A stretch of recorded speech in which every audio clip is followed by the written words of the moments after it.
Assalamualaikum warahmatullahi wabarakatuh. Kelas 11. Menapaki kehidupan yang benar dengan Kitabullah. Semester pertama.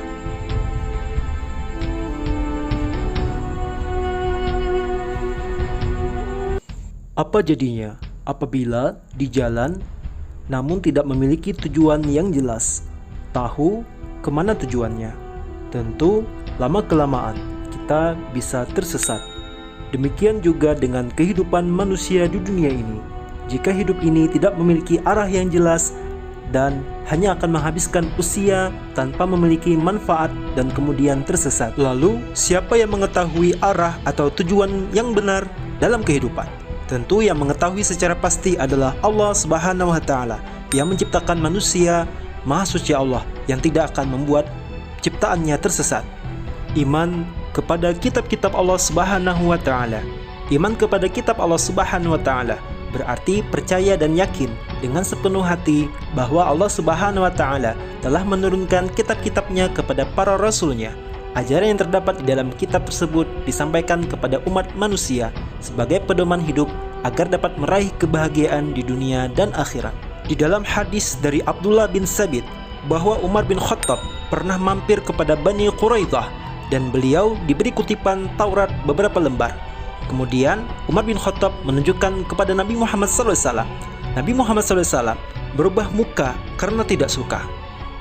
Dan beliau bersabda, "Demi zat yang jiwaku berada di tangannya, andai Musa ada di tengah kalian, kemudian kalian mengikuti beliau dan meninggalkan aku, niscaya kalian akan tersesat." Hadis riwayat Ahmad dan Abdul Razak. Apalagi kita meyakini bahwa kitab terdahulu telah banyak dipalsukan sebagaimana berita di dalam Al-Quran. Sehingga kewajiban kita sebagai seorang muslim ialah mengimaninya bahwa kitab itu datang dari Allah Subhanahu wa Ta'ala, dan sebagai motivasi muslim agar selalu mempraktikkan Al-Quran. Mencukupkan diri dengan Al-Quran dengan melakukan 5M. M yang pertama, membacanya. Jadwalkan diri kita untuk membaca Al-Quran setiap hari, terlebih lagi setelah sehabis sholat. Yang kedua, menghafalnya. Menghafal Al-Quran akan menjaga si penghafal dalam melakukan perbuatan yang baik, menjalankan perintah Allah dan menjauhi larangannya. Yang ketiga, mempelajarinya. Yang keempat, mengajarkannya. Dan yang kelima, mengamalkan isi kandungan Al-Quran. Yang jadi pertanyaan, bahasa apa yang digunakan kitab terdahulu? Kemudian kepada siapa kitab itu diberikan? Dan kapan diturunkannya? Serta apa saja isi kandungan dari kitab tersebut? Untuk mempelajarinya, mari kita pelajari satu persatu sesuai dengan turunnya kitab tersebut. Kitab Taurat diwahyukan kepada Nabi Musa alaihissalam pada abad ke-12 sebelum Masehi. Nama Taurat berarti hukum atau syariat. Pada saat itu, Nabi Musa alaihissalam diutus oleh Allah Subhanahu wa Ta'ala untuk berdakwah kepada bangsa Bani Israel. Oleh karena itu, tepat sekali kalau kita meyakini bahwa kitab Taurat diperuntukkan sebagai pedoman dan petunjuk hidup bagi kaum Bani Israel saat itu. Adapun bahasa yang digunakan dalam kitab Taurat adalah bahasa Ibrani. Sebagai muslim, kita sangat meyakini akan keberadaan kitab Taurat. Kita meyakini bahwa kitab Taurat berisi benar-benar dari wahyu Allah Subhanahu wa Ta'ala. Keyakinan ini diperkuat oleh keterangan-keterangan di dalam Al-Quran sebagai berikut. Dan sungguh telah kami anugerahi kepada Musa Alkitab Taurat agar mereka Bani Israel mendapat petunjuk. Adapun pokok-pokok ajaran yang ada dalam kitab Taurat yang diturunkan di Bukit Sinai adalah sebagai berikut. Yang pertama, perintah untuk mengesahkan Allah Subhanahu wa Ta'ala semata. Yang kedua, perintah mensucikan hari Sabtu. Yang ketiga, larangan menyembah berhala atau patung.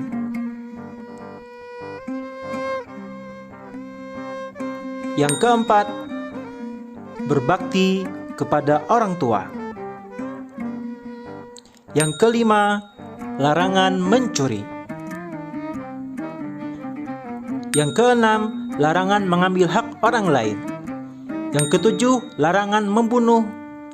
Dan yang kedelapan, larangan zolim dengan melakukan sumpah palsu. Yang kesembilan, larangan berbuat zina. Dan yang terakhir, larangan menyebut nama Allah Subhanahu wa Ta'ala dengan sia-sia atau tidak hormat. Berikut contoh bacaan kitab Taurat di zaman sekarang.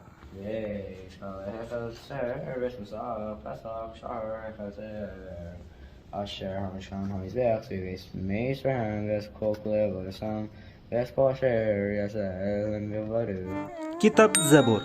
Nabi Daud alaihissalam merupakan nabi pertama yang mendapatkan kitab suci bernama Zabur untuk bangsa Bani Israel atau umat Yahudi. Kitab ini diturunkan pada abad ke-10 sebelum Masehi di daerah Yerusalem. Adapun kitab ini ditulis dengan bahasa Kipti. Dahulu bahasa Kipti merupakan bahasa yang digunakan masyarakat Mesir dalam berkomunikasi dalam keseharian. Tetapi saat bangsa Arab masuk di tanah Mesir, maka perlahan bahasa Kipti digantikan oleh bahasa Arab. Tentang bahasa yang digunakan, pendapat Syekhul Islam di kitab Al-Jawab Al-Sahih Liman Badala Dinal bahwa Nabi Bani Israel menggunakan bahasa Ibrani. Kata Zabur berasal dari kata verbal Zabara Yazburu Zabar yang berarti menulis. Jadi Zabur menurut arti asalnya berarti kitab yang tertulis. Dalam Al-Quran, kata Zabur dalam bentuk jamak disebutkan 9 ayat. Dalam bentuk mufrad tunggal disebutkan pada 3 ayat di dalam Al-Quran. Kitab Zabur sebenarnya merupakan kumpulan mazmur, yakni nyanyian rohani yang dianggap suci.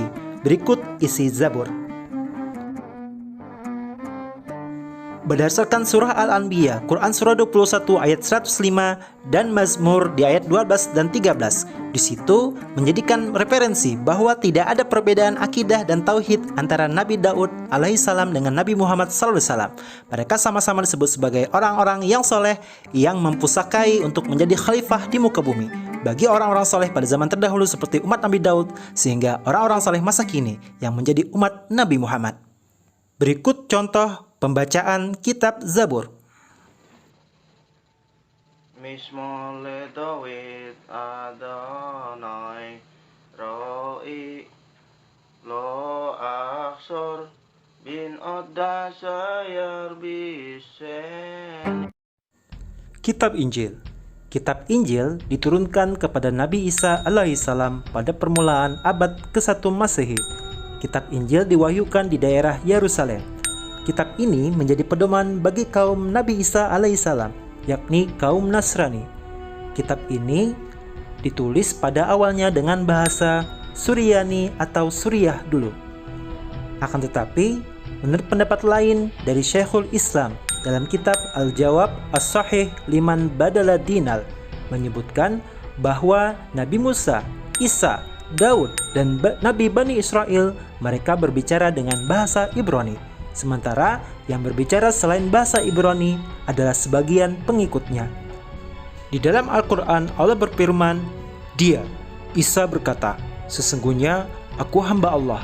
Dia memberiku kitab Injil dan dia menjadikan aku sebagai seorang nabi. Quran Surah Maryam ayat ke-30. Kitab Injil berisi ajaran pokok yang sama dengan kitab-kitab sebelumnya. Namun, ada yang menghapus bagian ajaran kitab Taurat yang sudah tidak sesuai dengan zaman itu. Secara umum, kitab Injil berisi tentang yang pertama, perintah untuk kembali mengesahkan Allah Subhanahu wa Ta'ala saja. Yang kedua, membenarkan keberadaan kitab Taurat. Yang ketiga, menghapus beberapa hukum dalam kitab Taurat yang tidak lagi sesuai dengan perkembangan zaman.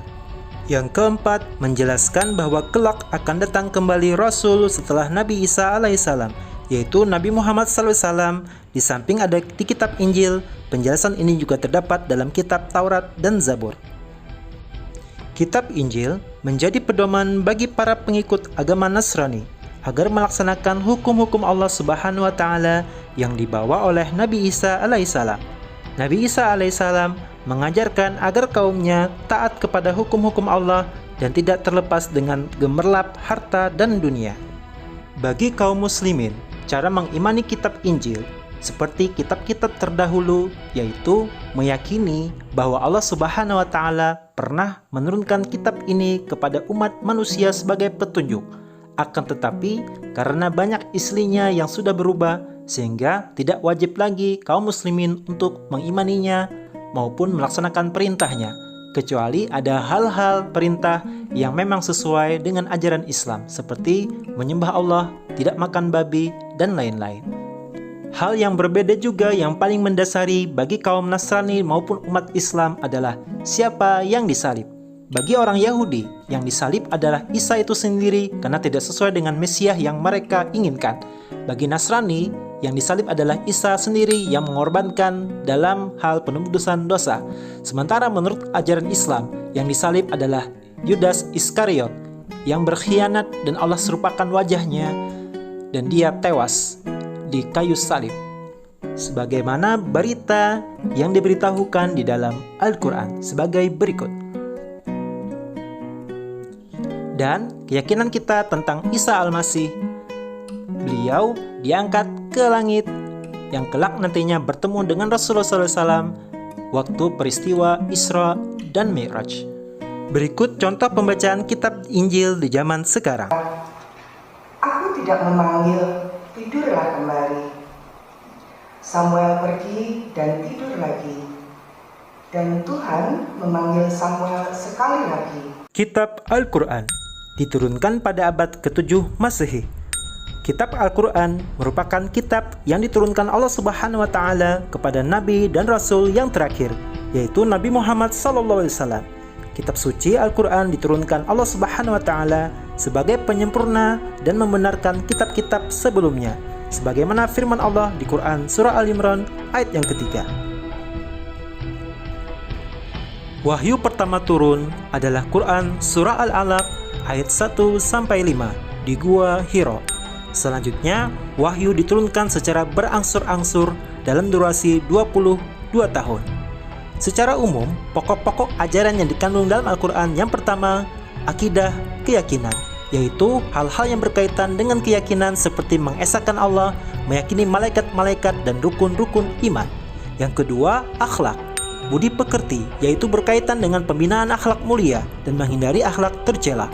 Yang ketiga, ibadah, yakni berkaitan dengan tata cara beribadah seperti salat, zakat, dan ibadah lainnya. Yang keempat, muamalah, yakni berkaitan dengan tata cara berhubungan kepada sesama manusia. Yang kelima, tarikh. Tarikh atau sejarah, yaitu kisah orang-orang dan umat terdahulu sebagai pelajaran. Al-Quran merupakan kitab suci dari Allah yang terjamin kemurniannya, maksudnya sejak awal diturunkan sampai sekarang. Bacaan Al-Quran dan isinya tidak pernah mengalami perubahan, baik bahasa asli, penambahan maupun pengurangan. Berikut contoh bacaan Al-Quran di zaman sekarang. Bismillahirrahmanirrahim. Alhamdulillahi Rabbil Alamin. Ar-Rahmanir-Rahim. Maliki Yaumiddin. Iyyaka na'budu wa iyyaka nasta'in. Ihdinas siratal mustaqim. Siratal ladzina an'amta 'alaihim ghairil maghdubi 'alaihim waladdallin.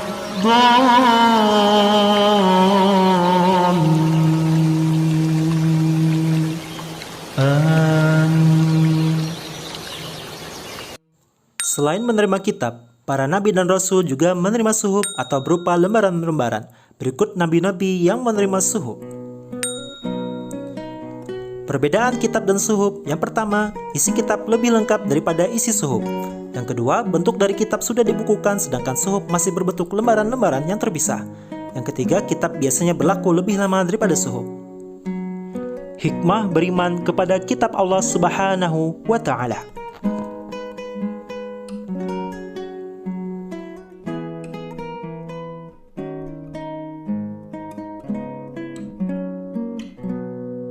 Sekian materi kita, semoga bermanfaat. Unzur maqala wal tanzur maqala. Assalamualaikum warahmatullahi wabarakatuh.